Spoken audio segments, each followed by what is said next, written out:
Something that we hear all the time is when there's not a lot of good value from opening packs. You always hear people say, just buy singles. All you have to do is just buy the singles that you want. Don't open packs. Let's talk about the implications of that and how that affects the market. But first, before we get started, you guys already know it's time for today's sponsor. It's us, Cardinal Gaming. Check out the website, cardinalgaming.com. If you're looking for singles, we got the new cut inventory and the Middletown inventory right here at the top. Scrolling on down this way, we have 151 pre-orders up. We have Wilds Well Drain up if you're interested in Magic stuff. Come on, check out the page. If you want to buy some stuff, we greatly appreciate it. That's it. That's all we got. No merch. We're kind of revamping the website, so more on that very, very soon. But I'll let you guys go. Okay, bye. Hello, everybody. Mason here. Cardinal Gaming. Appreciate you clicking on the video, supporting the channel, supporting the store. You guys always do, and I appreciate you for it. Let's talk about how the market is. And I was about to say Pokemon market, but this is across the board. And I've said this for a while. Nobody wants to open sealed product. Sealed product is too expensive. People don't relate to what's in the packs. MSRP's increased on a lot of this stuff, and it's so expensive that it doesn't make sense to open. And so everybody is just stuck with doing what makes sense to them and what saves them the most money, which is just buy the singles that you want. Totally makes sense. And that really is a phrase that, when that's the mentality, that's a bad sign for the market. That's a bad sign. It's like the death rattle of a market that is losing steam. And the economy of card, TCGs, singles, sealed product, all that starts to erode away when all parts of that ecosystem don't function correctly. People have to open packs so that they can be moved through LGSs and even the big brands like Pokemon, Magic, they make their money. And when nobody's doing that, the whole system breaks down. When no one's opening product, there's no singles for a store like me to buy. So when people come into me and say, hey, Mason, I need this. Well, I need this. I need this. I don't have trade-ins from people opening product to give them playable stuff out of. And that's bad. That's bad for me because I'm not making money. The main way that I make money is not off sealed product. Definitely not off sealed product. In fact, most of the time, I'm making less than 10% or losing money on sealed product. The only way I make money is by people trading in singles. And that has to be from people that don't want these cards. So if nobody is selling me singles, I'm not making any money. I don't have these singles available to sell to people, which means they have to go elsewhere, which means that they're driving up the prices for singles. And it gets a weird misbalance of and this is why we're seeing in Pokemon, Ionos being a $3 or $4 card. A very playable card, you gotta have it, but no one's opening that set. So all those Ionos that were out in the wild are no longer there. And nobody's trading anything in. And it's kind of in that weird range of it's kind of bulk. If you didn't want it, or if you weren't a player, you wouldn't know it.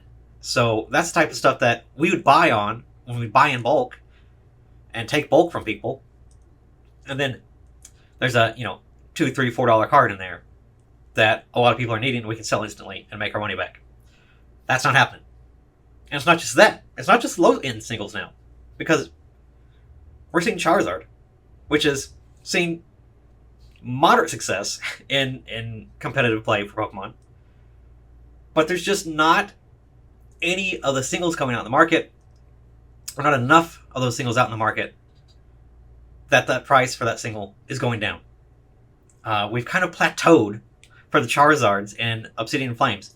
And no one's buying them, and I'm not getting them in for trade, and the players that need them, they're not available for them, so it's keeping those prices high for and that's why we normally see a trickle down weeks and weeks after the release. But Obsidian Flames is not being opened anymore. Not by a massive amount of people. So we're just stuck with these really expensive cards of all the things that are playable in there, and then all the rest is $1 single.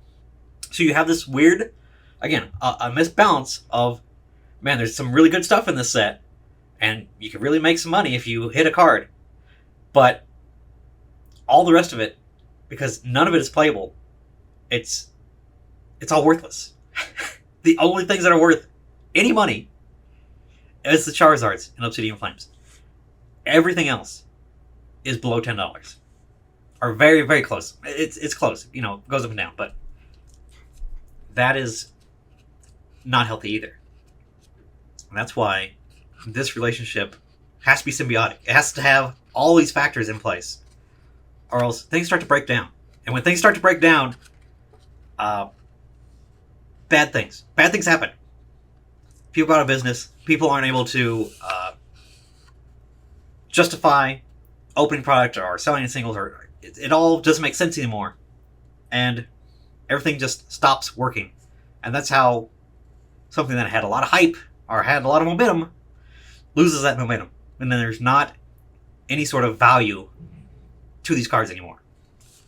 And we are in the late stage of the TCG boom, and this applies to Magic too, where there's a lot of people that came in and had a lot of fun with Lord of the Rings. A lot of people got into it, and now we're just one single set later, we're looking at it just like, man, this is kind of stale. Not a lot of value in here. Can't sell these packs or boxes because all those cards are worthless because, well, they were just reprinted in Lord of the Rings. So it's just like, what's happening? The economy's all out of bounds. And that puts game stores in a hard spot. And that's why you see so many of them not having fun right now and not having a good time. And, a lot of people that used to do breaks and do box breaks, and I feel like a lot of that has dried up too. Go on any Facebook group and any of the Pokemon groups of sealed product and see all the people that used to have Whatnot channels and do all this stuff. Of course, Whatnot imploded on itself too. There's other reasons pushing that too. And that could play into it. That could be a major factor in why we're seeing a lot of this singles down as bad as they are too. Is that packs aren't getting opened, even on Whatnot. So even then, all that bulk would find a way to a major store or a Safari Zone or some other big store out there that still takes bulk. If they exist out there, it's getting to be few and far in between. But all this breaks down when all these factors aren't in place. And that's what TCGs need. For it all to be working properly and for it to be interesting and keep value flowing through the game. We will see what 151 does. And we will see what Wilds Will Drain does for Magic. Right now it feels better than what it normally does. But everything the past probably 2 months, it's not a lot of action. Sales on TCGPlayer, at least for us, are way down. Not a lot of cheaper stuff moving. The expensive stuff still moves. People are still buying. That's because the expensive stuff lost about a quarter of its value here recently. But, overall, TCGPlayer sales are way down for us. And it feels bad because our inventory is growing. We're adding things through Rokup and with our systems. We're adding singles to our inventory, which should mean more sales. It's not. It's not working out that way. There's just seems like there's not a whole lot of buyers. And part of it is you could say part of it is seasonal too. There is a seasonal aspect to it. Late summer, going back into school, people are getting ready for school, saving up money, buying other expenses and things like that they have to afford for getting their family off to school and all that. There's a lot of that, and a lot of that's normal. That's not anything to factor with the sets or the games. It's just in general a slower time for TCGs. But we will see what the next couple sets do. Going into fall, things typically start to pick up. More people want to come inside and play games as opposed to being outside and doing things.